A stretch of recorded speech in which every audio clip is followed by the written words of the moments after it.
Hello and welcome to part 3 of the belonging place. In the last two sections we talked about identifying our fears and phobias and sharing our scars and wounds. Now we're going to talk about breaking barriers that create a lack of communication between those who have disabilities and those who are considered able-bodied. In this section, we're going to be discussing the monsters of society, the mythical mongrels of eugenics and institutions. The last time we looked at our history, we were moving from the religious aspect, and we were going more towards a medicinal treatment of those who have disabilities. Keep in mind that we still had some problems with people who had mental illnesses or physical handicaps such as dwarfism or mental illnesses like autism and other such disabilities could be used as court jesters, abused as part of freak shows, or could be thrown out into the woods and left to die, thus starting feral children. Well, as promised, I'm going to be talking about Dr. Pinot. If you don't know who Dr. Pinot is, he became one of the leaders in psychology, and he advanced how we treat those with disabilities a little bit better. One day he discovered a young man in the woods. He called him Victor of Avalion, and Victor of Avalion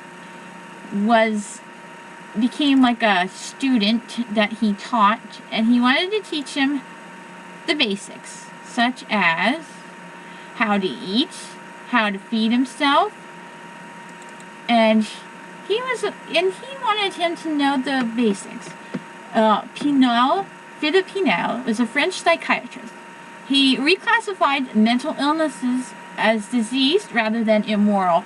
A lot of the time period thought that if you had a disability, such as a mental illness, it was regarded as something that was associated with bad behavior, and you were wrong for that. And he broke off the chains for the mentally ill at the Bicêtre Asylum in Salpêtrière, and he reclassified the mental illnesses, pioneering case studies, record keeping, and vocational training.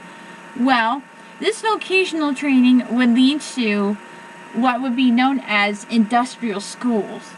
And these industrial schools were started in France around the late 1700s, early 1800s. And there was a guy named Jean-Marc Gaspard Ditard, and he had a wild boy of Avarion, best known as Victor, and he came up with the term the blank slate. If you are a student of psychology, you probably know what the blank slate is. That means your brain is a complete blank, and you can remold or reshape a brain to become whatever you, who is training the child, to become something a little bit better, or perhaps it could regress into something worse. And he trained this boy named Victor to eat, speak, dress himself, sleep in a bed, and eat cooked food, to name a few of these things. Jean-Marc found simple means of communication between himself and this boy, Victor. Victor had made great strides, however, not to the extent that Itard had hoped for, to become super moral. You've probably heard of superhuman or Superman. Well, this is where it comes from. However, he proved that those who have severe mental illnesses could be trained to learn new tasks to a certain extent. This affected a writer by the name of Mary Shelley. At the time, Mary Shelley went to these world fairs, and Victor, the wild boy of Avarion, was on display with Itard to showcase how they could help those with mental illnesses. In turn, when she was writing at the castle with Lord Byron and her husband Percy Shelley and a bunch of other writers, during her nightmare of creating the creature for her book Frankenstein, the creature, whose name is Adam, by the way,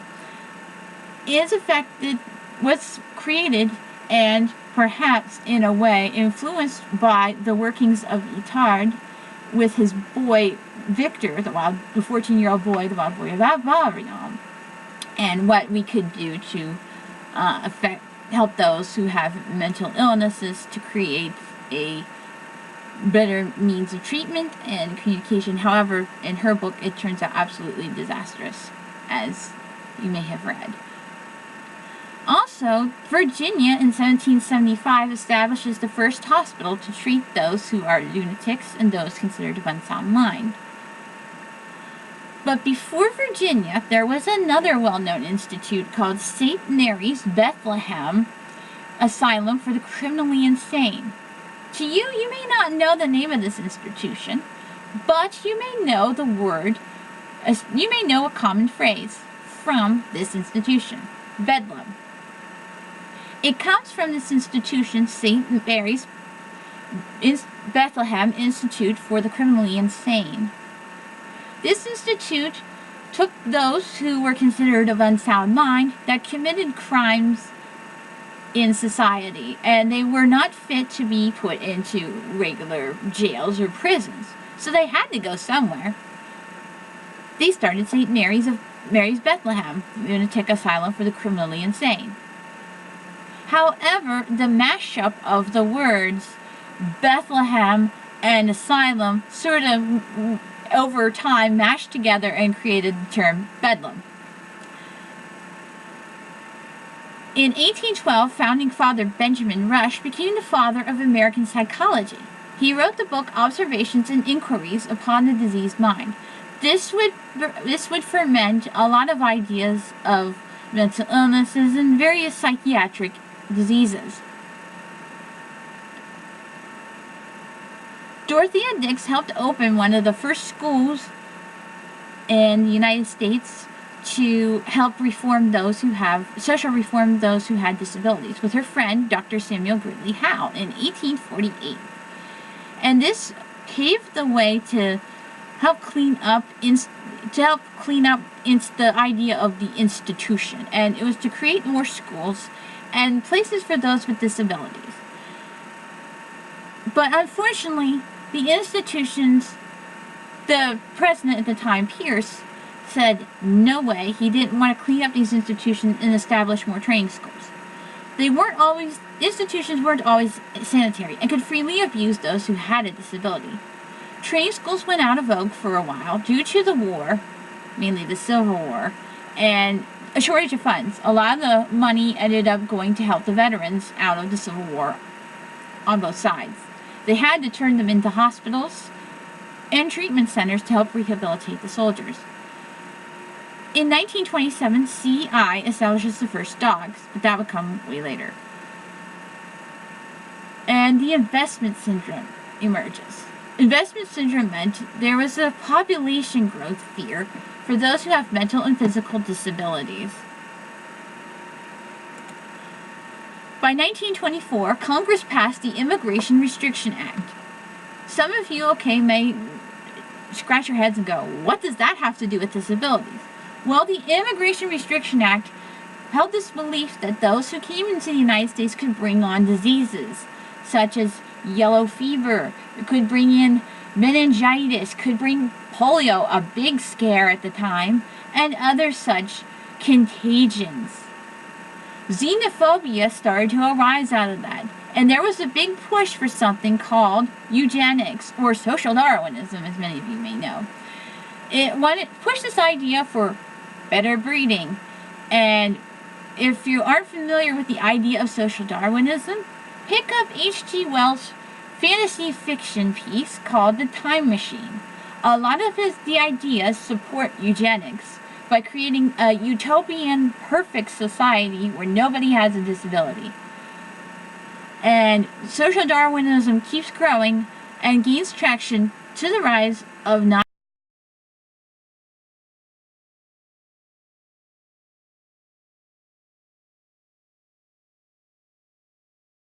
Nazism. There was a book out at the time called The Kallikak Family. There were several posters out that posted that portrayed mental illness as being the social ill and other disabilities needed excised immediately, and it criminalized those who had disabilities, and it became a bestseller. In the bestseller, there was a woman named Mrs. Kallikak. Mrs. Kallikak had 2 sons. One son was good, and the other son was bad. The bad son stigmatized all the social ills that came from disabilities. There was a famous court case called Buck vs. Bell. It promoted the sterilization of women and men who had a mental or physical illness. The evidence, though, was trumped up, and there was no proof that the woman named Bell had a mental illness. It was just created out of fear. Hitler epitomized all the fears and phobias in eugenics, and it was created by murdering thousands of people with disabilities out of fear and for social control. People with disabilities were among the first to be killed during World War II. 10,000 bodies of those with disability were cremated at Hadamar Hospital in Germany. Those were the ones that they were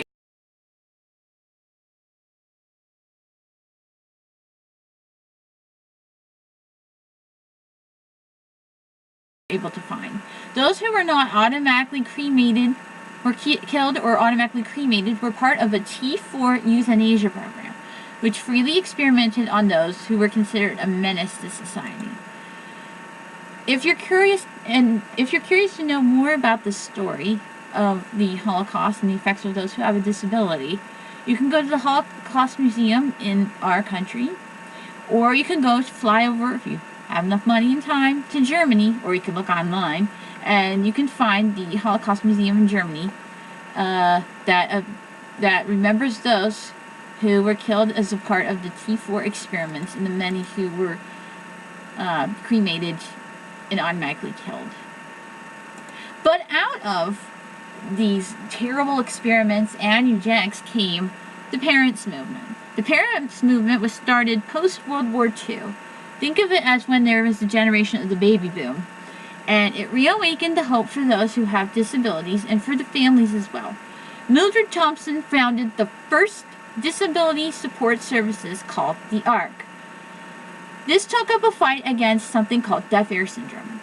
Deaf ear syndrome was when hospitals and doctors didn't listen to those who had children with disabilities and those individuals who had disabilities. Wouldn't let them have the best options available at the time. It relied a lot on old myths and medical treatments. This blueprinted work for self-advocates and nonprofits. For this next activity, we're going to be breaking some barriers. This one's going to get really interesting for some of you and may make a number of you highly uncomfortable. If you are in groups and one of you is designated as group leader, I'm going to give you the following assignment. Break up your groups, office groups, or if you're in youth group or any type of social group with your peer group with your friends, have one of you designate that person to break yourselves up into groups too, and have one of you give that person a different kind of disability, physical or hidden. Now, your partner has to figure out how they're going to communicate with you, and you in turn have to figure out how you're going to communicate with them. Give this about half an hour or an hour or so, depending on how long it is. Now, you, the group leader, have to come up with something they have to ask for or get, such as a bookmarker, a pencil, a drink of water, something. If you're wanting to do this in a more social setting, like at your work or at a school, ask first before participating. If you're going to set this up first, ask your office or school or youth group or something, or if you're doing it in a church, ask people at your church to help you with this activity. Or if not, figure out how you're going to tell someone that you have a disability. Come up with and if you have one where you cannot speak, find a way to communicate with your partner. After a while, I want you to switch. One of you will have the disability, one of you will not, and you must learn to work together on how you're going to communicate and get the thing that you need. Please, if you have somebody who has a physical disability, such as blindness or deafness, Make sure you do not run them into something or make them fall down the stairs or anything. So keep them on a level, somewhere level, and not use an elevator or anything like that, because we don't want anybody to get hurt during this activity. So good luck, and we will come back in a couple of minutes and discuss.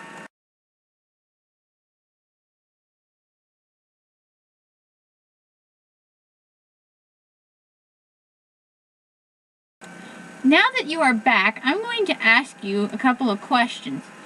For those of you who had to experience the disability, how did it feel? What made it hard or easy for you to communicate?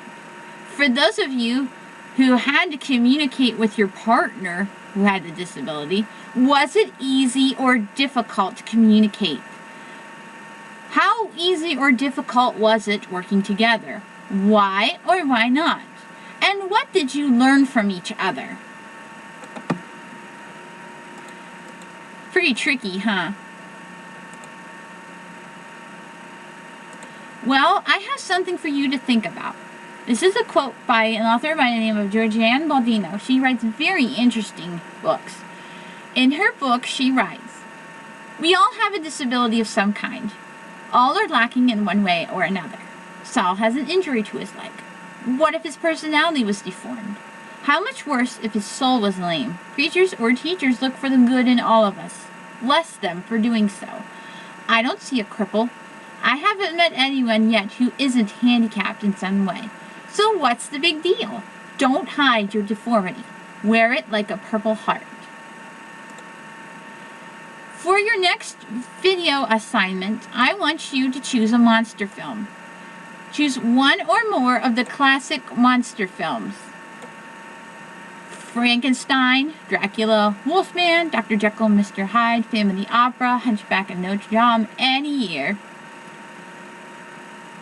Or you can choose a film of a child or adult with a disability, like The Miracle Worker, Forrest Gump, Soul Surfer, and yes, you can choose Tiny Tim in The Christmas Carol if you wish. I want you to study the monsters and or the children or adults with a disability. How is it accurate? How is it inaccurate? Does it enhance or detract from the disability?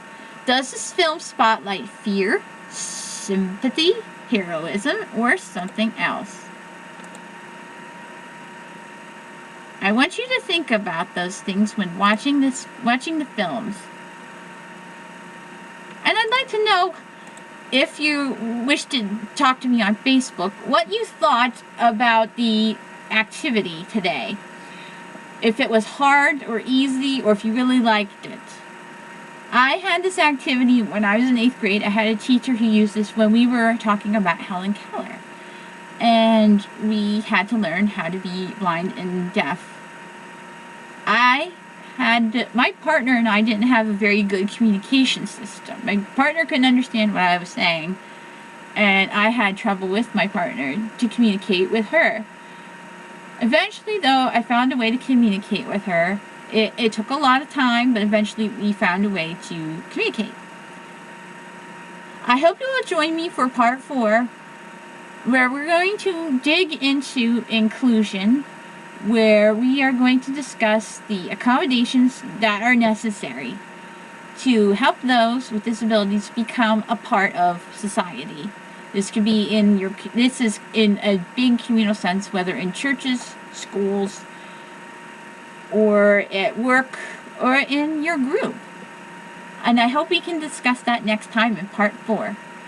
Until then, I want to ask you a question. What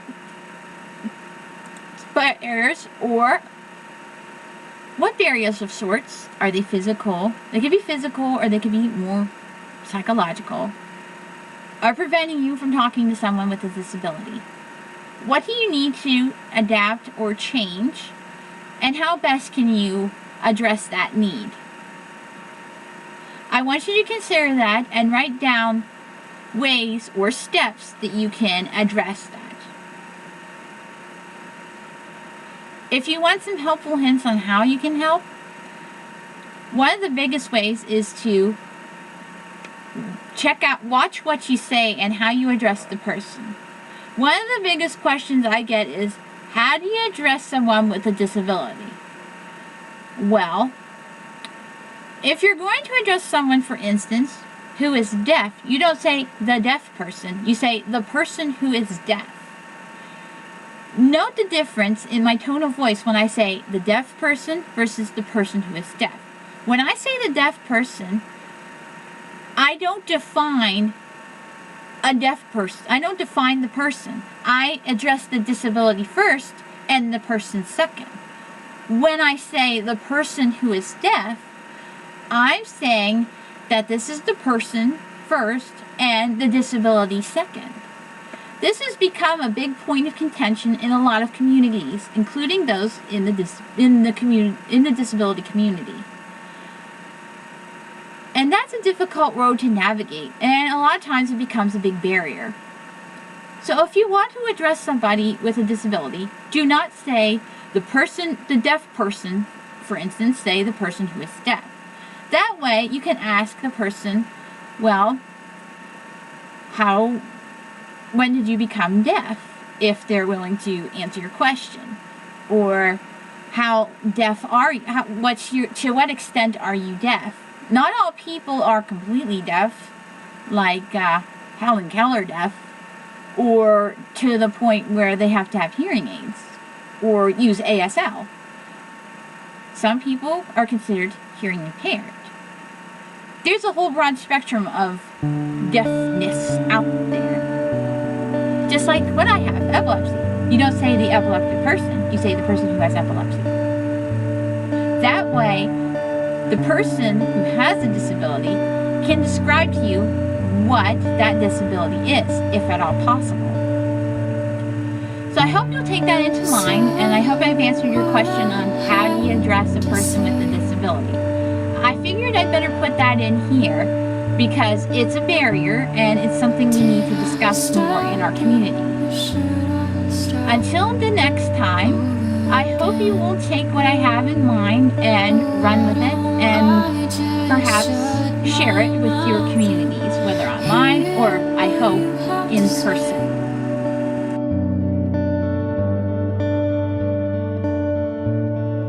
Speak to me.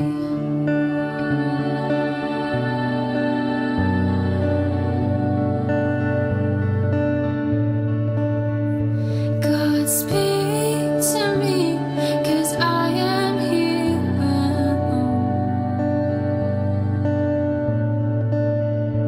and I need to feel grace. You show